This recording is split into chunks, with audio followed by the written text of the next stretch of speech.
Поштовани гледачи, добар ден. Добре дојавте во најновото издание на земјоделската емисија Бразди.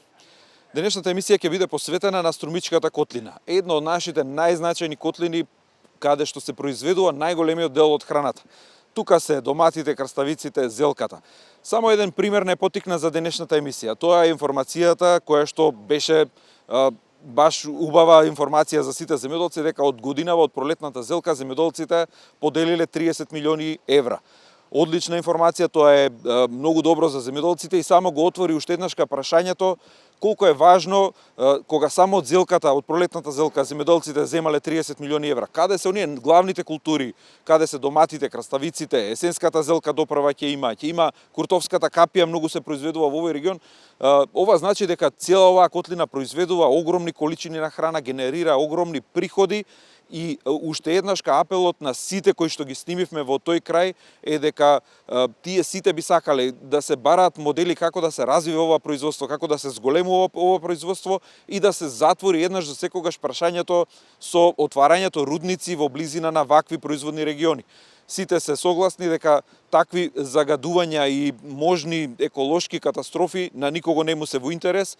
Сите би сакале ова прашање еднаш за секогаш да се затвори. Токму и денешната емисија ја посветуваме главно на тоа кое е значењето на Струмичката котлина за производството на храна за Македонија. Тука се и редовните рубрики околу стручните совети. Бидете со нас, почнуваме по првата рубрика, тоа се агровестите. Платежната агенција изврши исплата на 3,6 милиони евра кон 7800 овоштари. Исплатата, како што информираат од Министерството за земјоделство, се однесува на дополнителните мерки, плаќања за остварено производство на овошје, мерка 1,9, дополнителни директни плаќања од подмерката 1,8 за остварено производство на овошје за 2024 година. Корисници на оваа подмерка се земјоделски стопанства кои имаат засадени површини со овошни видови, а оствареното производство е предадено на регистрирани откупувачи, вклучително и произведените овошни култури за потребите на сопствените преработувачки капацитети или е користено за домашни потреби или е продадено на пазар.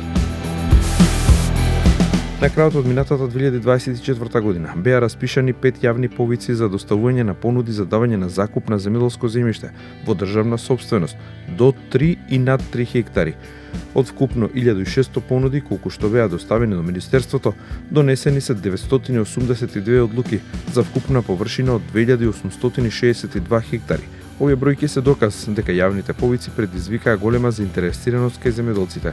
Во престојниот период ќе се распишат нови огласи за доделување на државно земјоделско земјиште со цел да се стави во функција преостанатото земјоделско земјиште на земјоделците и да се создадат услови секој еден граѓанин кој што е заинтересиран да се вклучи во производството на храна. Несериозни и без соодветни анализи се барањата на Асоциацијата на земјоделците. Една векна леп да чини 20 денари. Според Горан Георгиевски од Сојузот на стопански комори, дури и сегашните цени на основниот леп, кој чини 29 до 34 денари, не обезбедува никаква рентабилност. Иако се земат во предвид сите фактори, ваквиот леп би требало да чини меѓу 50 и 60 денари. Материјалните трошоци сега изнесуваат 34% од цената на лебот, а работната сила навлезе со над 41%. Од Асоциацијата на земјоделци во неколку наврати истакнаа дека при ниска цена на пшеницата од 9 до 11 денари, цената на лебот од 30 до 35 денари за една векна со различна тежина била висока. Потребите на земјава од пшеница се околу 360.000 тони, а производството според Асоциацијата на земјоделци и фармери е околу 230.000 тони. Другото се увезува од соседните земји. Цените на јајцата во Европската унија продолжуваат да растат, при што во март 2025 се забележува просечно зголемување од 6,7% во споредба со истиот период минатата година, според податоците на Евростат. Најголем раст на цените е забележан во Чешка со 46%. Овој тренд се должи на неколку фактори, вклучувајќи ја сезонската побарувачка и влијанието на епидемијата на птичји грип, која го наруши производството и снабдувањето со јајца. Во Македонија цените на јајцата исто така се очекува да пораснат, особено по завршување на владините мерки за ограничување на маржите до 30 април.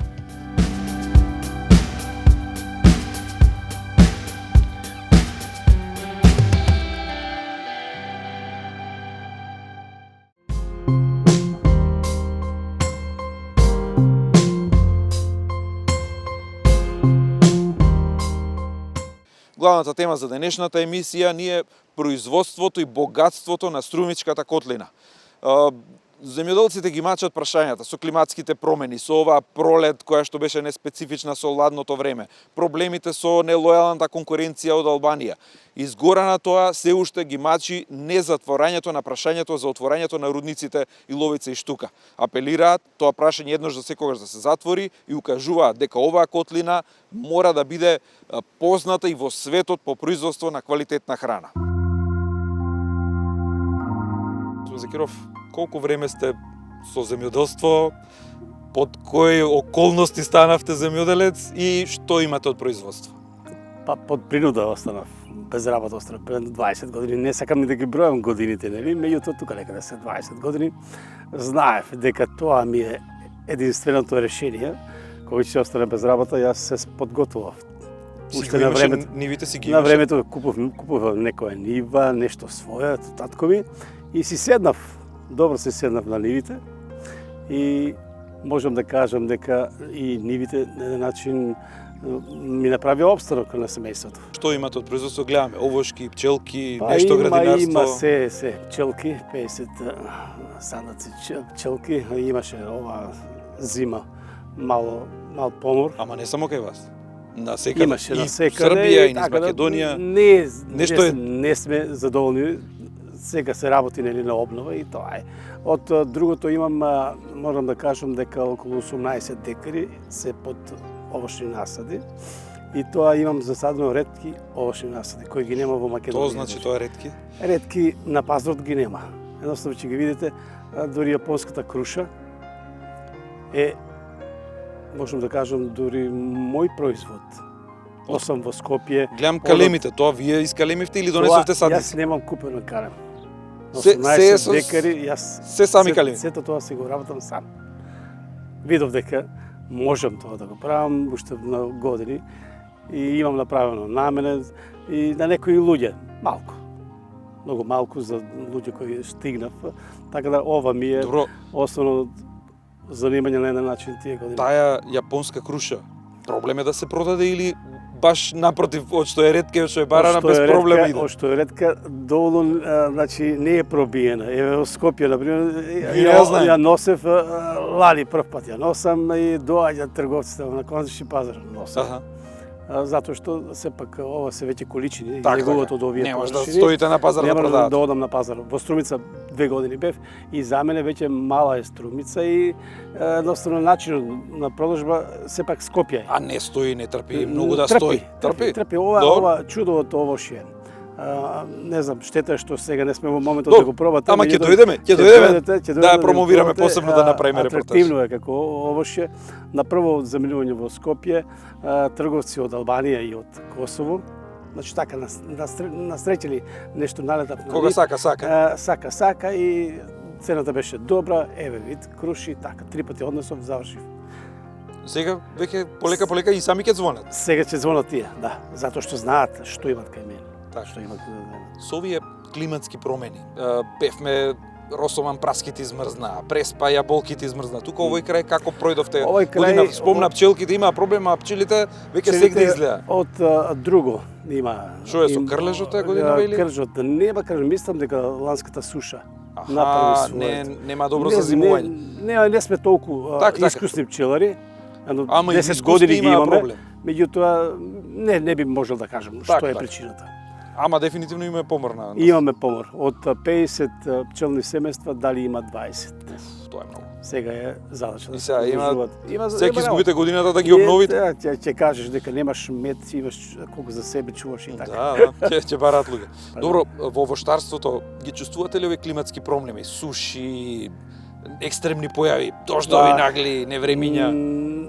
Ако не се мразевите, сега доправа анализата што има изгубено, нели? Да, уште не се знае. Меѓутоа јас се охрабрувам. Так. Еве крушите Тука има. колку паднаа температурите тука? А падна до -5 падна. Во времето, нели, за врзување на плодовите падна, меѓутоа мислам дека штетата е спрема другите региони кои сте таму кај што е 100%. Не е толкова што. Тука и да направи некој проредување, пак има што да наберете. Тука направи проредување, направите праските, сливите, мислам дека има направено. Кај мене може би штетата ќе биде неколку 30%.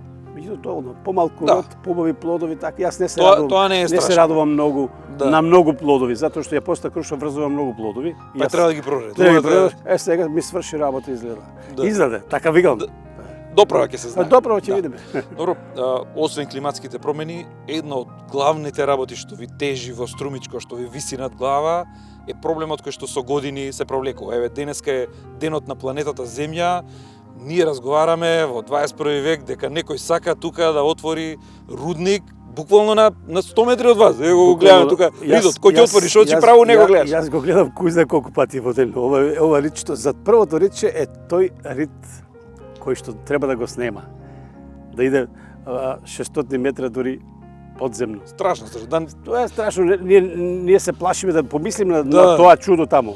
А камо ли да се отвори и затоа ни трае борбата 8 години против ова зло. Што ќе значи ако се отвори? Еве, таму не е до крај расчистена работата, нема дефинитивна одлука да тресне некој на маса и да рече крај, више заборавете на тоа.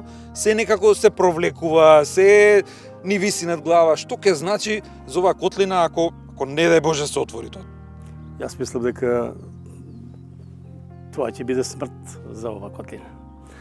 Ќе биде смрт за овие села кои што се таму.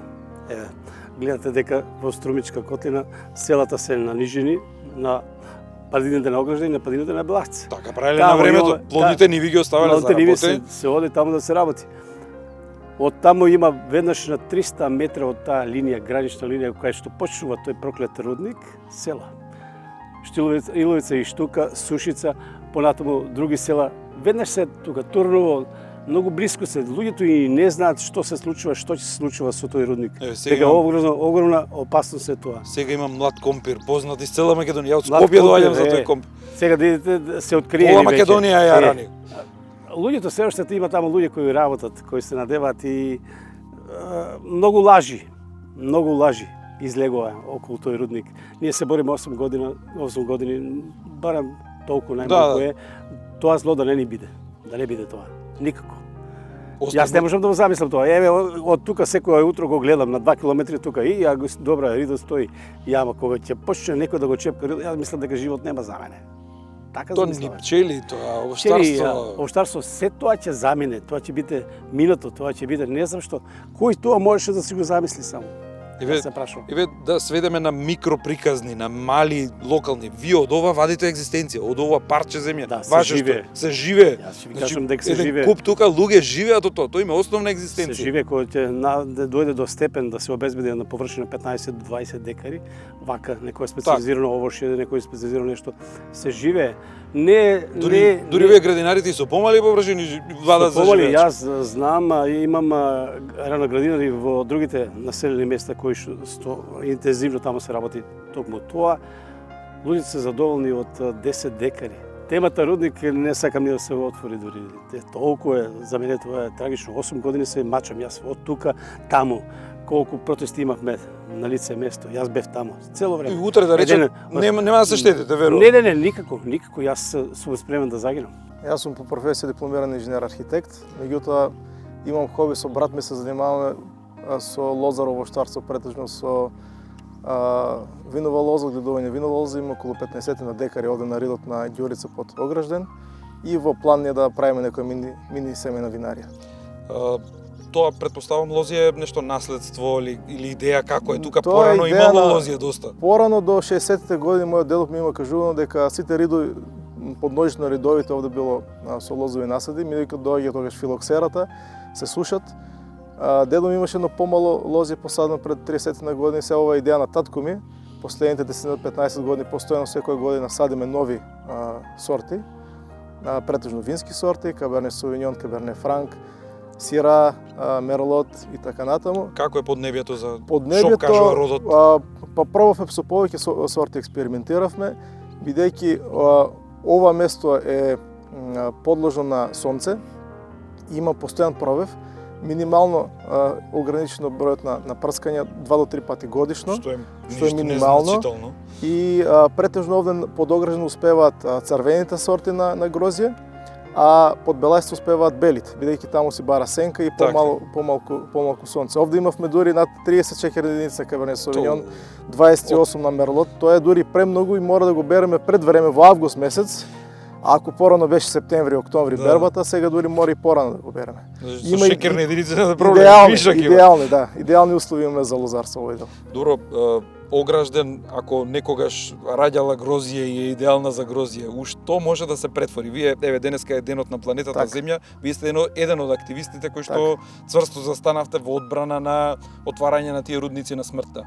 Што би значило, не само за тебе, за целата оваа котлина, што би значило отварањето? Каква штета е тоа непоправлива? Тоа е непоправлива штета, ненадомеслива.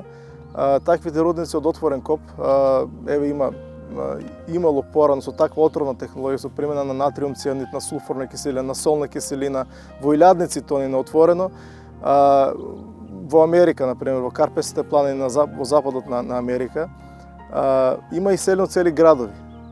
И таму Американската агенција за екологија има направено неколку обиди да ги возобнови таквите градови и таквите животни средини што се девастирани апсолутно. После неколку десетина години, потрошени над 200-300 милиони долари, сватиле дека тоа е невозможно, дека треба 2 до 3 години природата сама по себе на некој начин да се врати во рамнотежа. Рамно на Чернобил? Мислам дека или пострашно. Мислам дека е пострашно, бидејќи во Чернобил се врати природата, се врати, да. Се обнови таму, дури има некои луѓе живеат таму и Чернобил е мало бебе, да кажем, во според со тоа што не чека, ако не да Боже се отвори таков рудник. Треба да биде еден од најголемите во Европа, 700-800 метра дупка, 52 тони амфоексплозив неделно, илјадници тони киселини.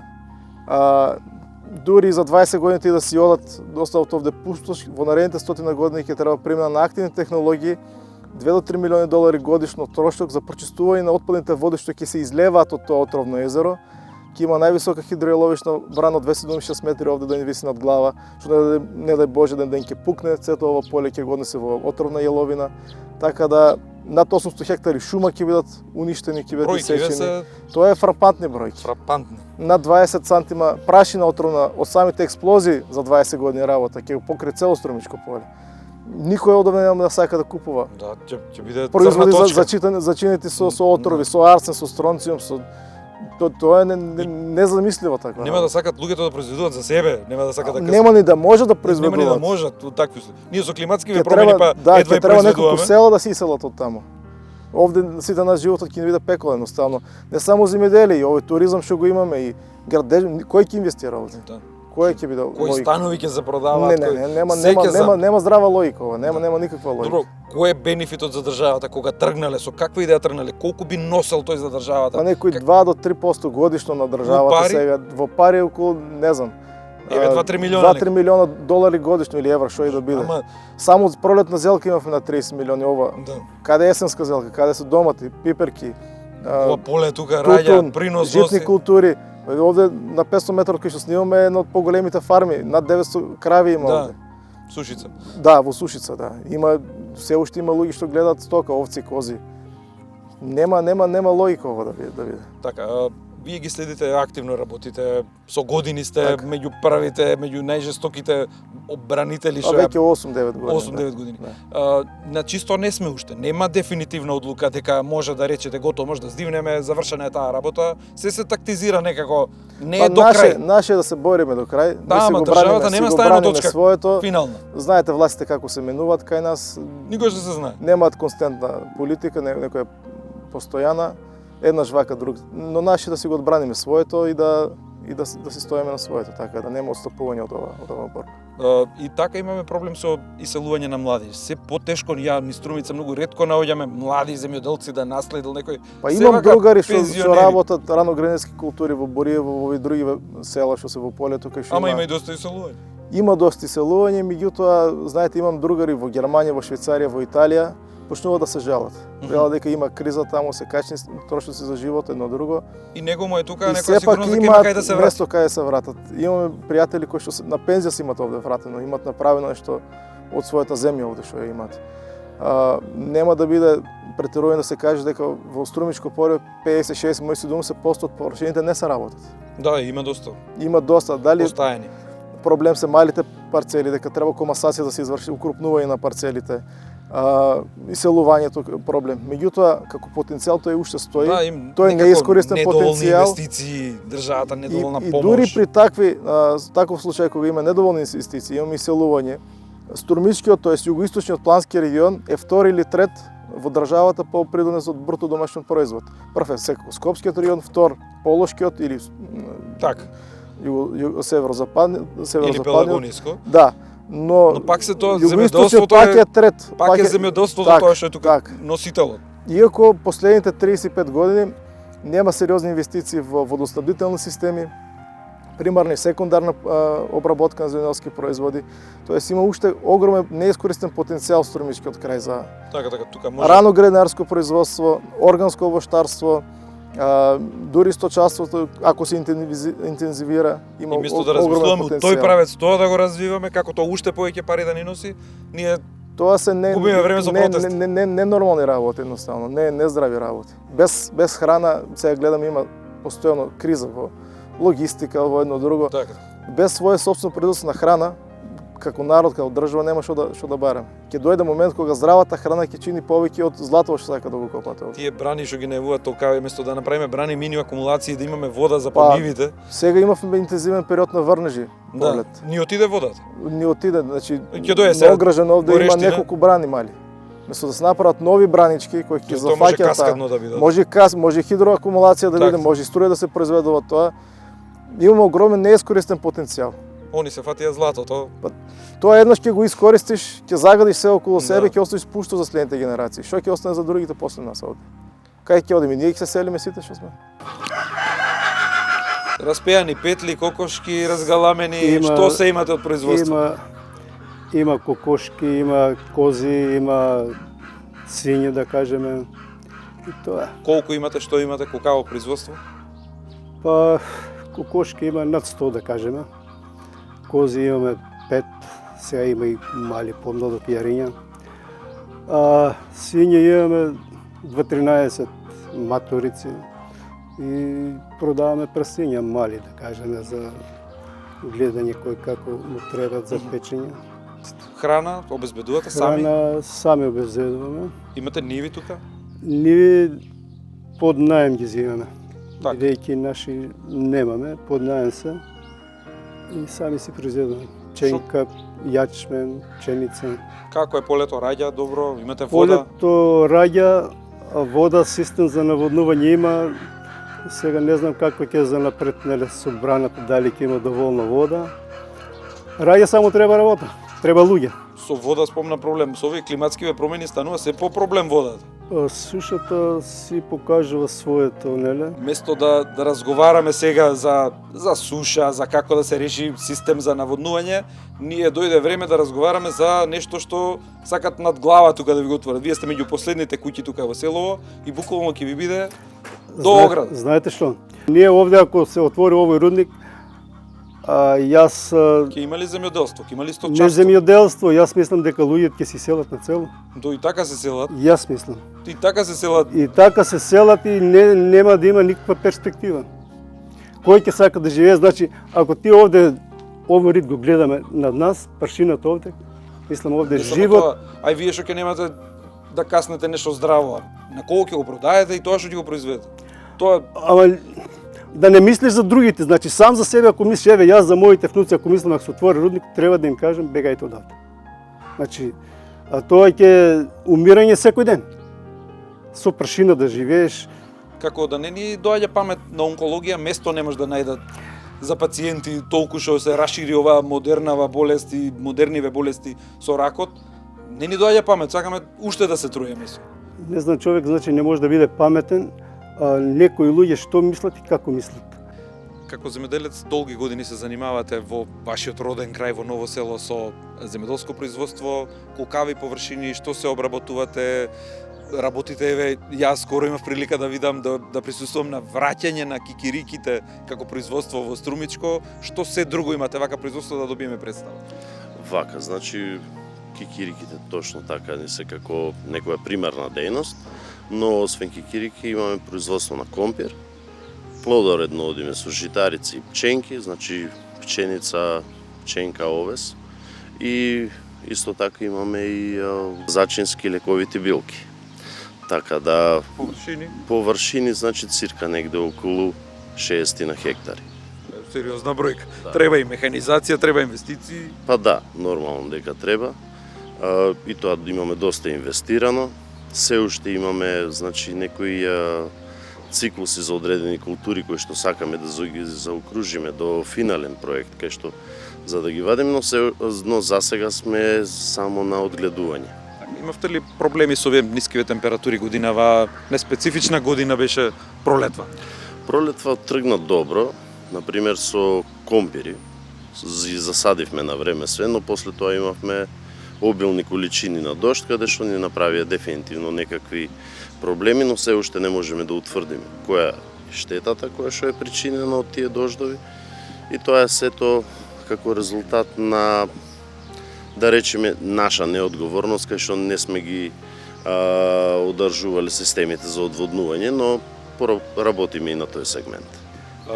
Струмичката котлина генерално, вие ја работите земјата, може да кажам со љубов, под она што го гледам како се работи, не се работи само за пари и за профит, буквално се работи со љубов, а и голем дел од земјоделците тоа го прават така. Но еве примерот со зелката покажува дека само еден производ колку пари ни носи и колку е важна таа струмичка котлина за храната што се произведува, храна што е се побарана и во светот, па и за нас. Вака, значи производството на храна, мислам дека тек почнува да го завзема својот, како да речем, својот пиедестал, бидејќи се помалку луѓе се одлучуваат да работат земјоделие, а оние кои што го работат дефинитивно тоа го работат со љубов, бидејќи само земјоделците можат искрено да како да речем да ја сакаат земјата, затоа што тоа е една посебна, да речеме, љубов. Така да, значи имаме моментално покачување на цени на земјоделски производи, мислам покачување, веќе кај што доаѓа и до некој си стадиум кај што земјоделецот ќе може да живее еден подостоинствен живот. Еве да речеме годинава имаме некој мрднување на цени на зелка и побарување исто така, но не е само моментот со зелката, исто така претходно имаше и со марули. Значи имаше есенската зелка. Да, есенската зелка прошлата година помина исто така многу добро. Кај што веќе ми се чини дека земјоделецот ќе си застане достоинствено на своји нозе без да биде да речеме најдолен ешалон во населението. Вие сте во средина каде што буквално на воздушна линија од километар 2 ја гледате секој утро кога се разбудите, ја гледате планината, дали некој таму нешто шета, дали почнува да работи, се уште виси над глава прашањето, се уште некако не е затворено. Иако се подсмирени, нели и народот е подсмирен, добива верба дека нема да им никне рудникот над глава, но не ја гледаме финалната разврска. Вака, значи тоа и како ни тежи.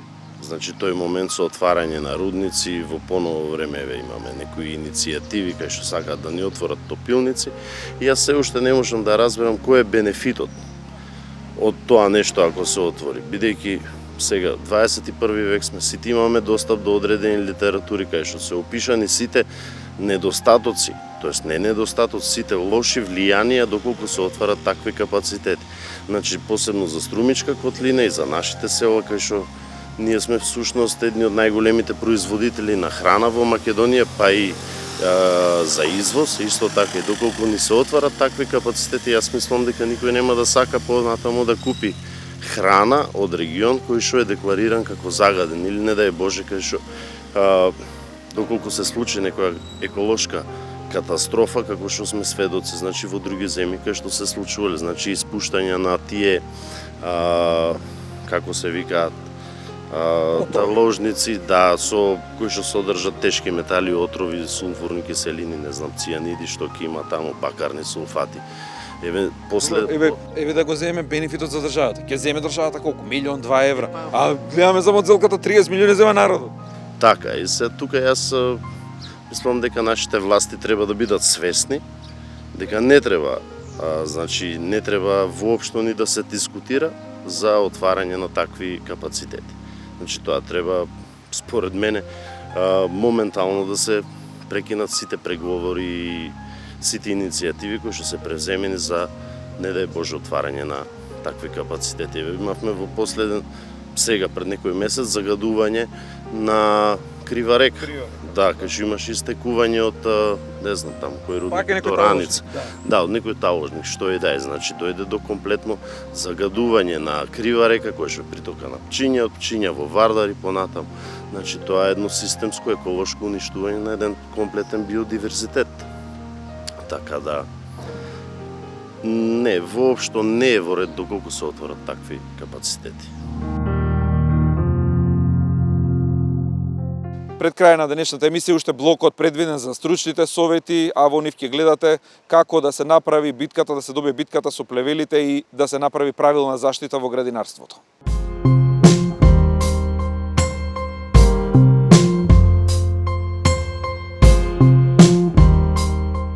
И тука некаде е крајот на денешната емисија. Ви благодариме за вниманието со кое не следевте. Се гледаме за само 7 дена. До тогаш имајте пријатно неделно попладне.